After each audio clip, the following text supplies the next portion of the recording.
Hello and welcome to Discovering China. I'm Ben Hedges. Coming up on this week's show, would you like to visit China's sacred mountains? The story of one of China's 8 Taoist immortals.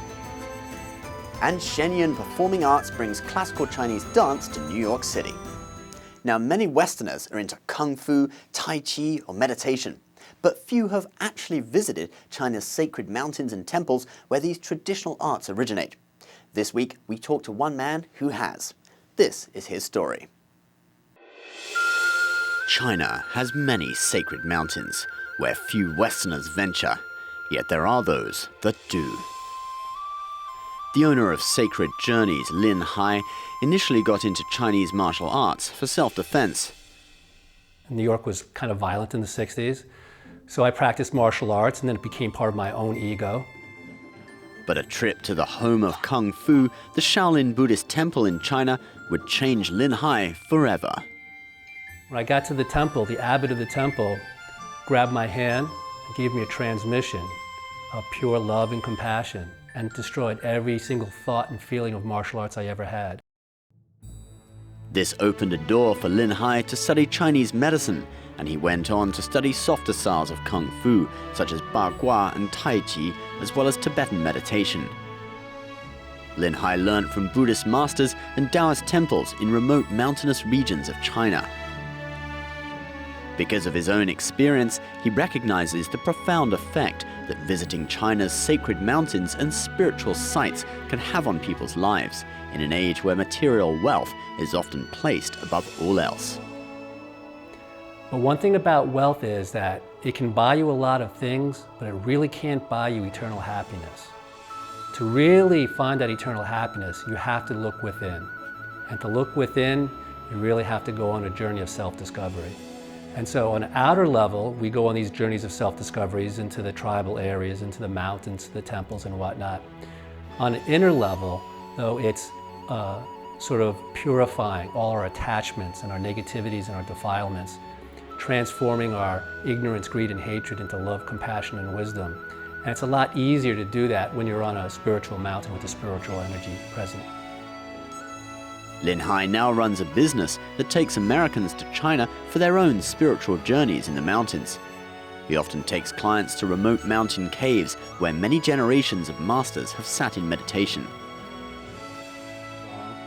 And when you go into the caves, some of the cave complexes are quite deep, and you always see these magical signs like the footprint or handprint of different masters and finger drawings in the rock and little sacred caves that are hard to get into, but once you get in there and you meditate, the energy is very strong. Lin Hai brings back some of this same energy to his home and practice room in Queens, New York, where he inspires New Yorkers to take the first step on their own sacred journeys. Chinese history has many legendary stories of Taoists who had supernormal abilities and could prolong their lives. The most famous of these Taoists are the 8 Immortals. Here is the story of one of these ancient masters, Lu Dongbin. During the Tang Dynasty, on the 14th day of the 4th month in the 14th year of Zheng Yuan, an extraordinary fragrance and heavenly music filled the air. A solitary white crane descended from the heavens and landed by a woman's bed. A boy was born. This boy later became known as Lu Dongbin, one of the 8 Taoist immortals. Lu Dongbin was intelligent and good at poetry. As the son of a government official, he had to follow his parents' wish. So young Lu went to Chang'an for the imperial government examinations. While strolling along the streets of Chang'an, Lu noticed a Taoist writing a poem on the wall. He marveled at the poetic quality, the elegance of the stranger, and paid his respects. The Taoist asked Lu Dongbin to write a poem himself, so Lu wrote, "I was born in a family of Confucian scholars in a period of peace. I find the garments of a government official too heavy and prefer peasants' clothes. What is the meaning of pursuing, striving for fame and wealth? There is the heavenly sovereign in the palace of heaven to serve." This Taoist was Zhongli Quan, one of the 3 leaders of the 8 Immortals. Seeing Lu's wish to cultivate the Tao, Zhongli invited him to the mountains to cultivate the Tao with him. But Lu turned him down. Later at an inn, while Zhongli was cooking yellow millet, Lu Dongbin fell asleep and had a dream. In the dream, 18 years went by. Lu passed the imperial examination with the highest score, obtained a high government position, and then became the prime minister. He got married, had children and servants, but his life took a drastic change. He was betrayed and lost everything, including his family and property, and was left wandering in poverty and solitude. Regretting his life, Lu woke up. The millet was still cooking. Zhongli smiled and chanted, "While the millet is still cooking in the pot, you have completed your life in a dream." Lu Dongbin then abandoned his life as a Confucian scholar and agreed to follow Zhongli to embrace the secluded life of cultivation. Lu had to endure 10 tests before Zhongli took him as a disciple. Each of the tests involved loss of worldly, material, and personal gain, and letting go of the ordinary human attachments to feelings. In one test, Lu protected his sheep and fearlessly confronted a hungry tiger. In another, he resisted the temptation as a young beauty tried to seduce him. In the last test, Lu was willing to die to repay a debt from his past life. With righteous thoughts, Lu Dongbin passed all the tests. Zhongli then taught Lu the true and genuine secrets of the Tao. Later, Zhongli left the human realm riding on the clouds. One story has it that Zhongli told Lu that if he kept practicing the Tao, he too would be able to fly to heaven. But Lu responded saying he would like to save all the sentient beings on earth before he flies to heaven. Lu traveled south to the source of the river Li and met Zhu Rong, the supreme Taoist at Dalong, who taught him the swordsmanship of Tiandun. He gave Lu Dongbin a sword, which he used to eliminate demons. Legend says that Lu Dongbin made appearances in the human world for over 400 years. He slayed demons with his sword and helped others to learn the Tao.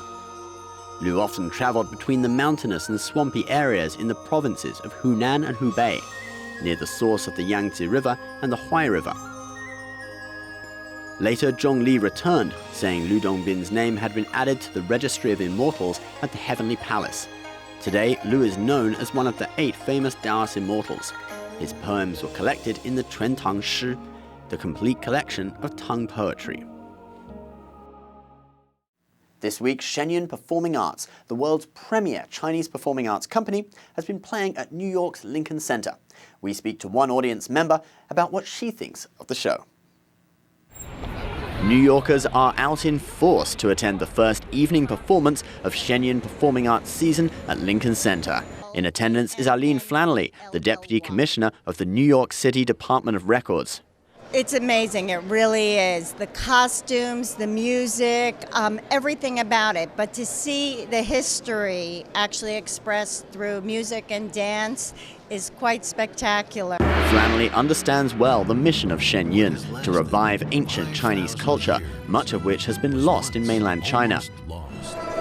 A few months ago, she partnered with Shenyun Promotions International and NTD Television to hold a party at the Department of Records promoting Shenyun's message to New Yorkers. Shenyun was well received. Upon seeing the show, Arlene says she is touched by what Shenyun is doing for China. You're separated, but you're still trying to take care of what's going on in your country and still making, things right. And I think that's a lot of what this is about.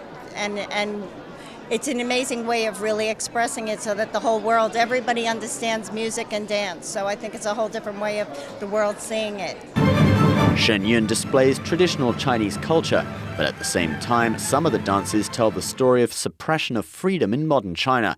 Arlene's companion at the performance, Tom Mackle, says the two aspects blend well together. This kind of an event certainly shows the historical culture of the Chinese people, but at the same time, it's to bring others' attention to the fact of the persecution and the significance of that. And it's an interesting way to portray it in terms of a show with dance and music and the costumes and, the historical significance of the Chinese people, etc. So I'm very impressed with it. Shenyun will be performing at Lincoln Center until April 28th. NTD News, New York. And if you're interested in seeing Shen Yun, they'll be playing 4 more shows this weekend at Lincoln Center in Manhattan. You can visit shenyun.com or contact the Lincoln Center box office. That's all we have time for this week, but we will return next Friday with coverage of World Tai Chi Day. See you then.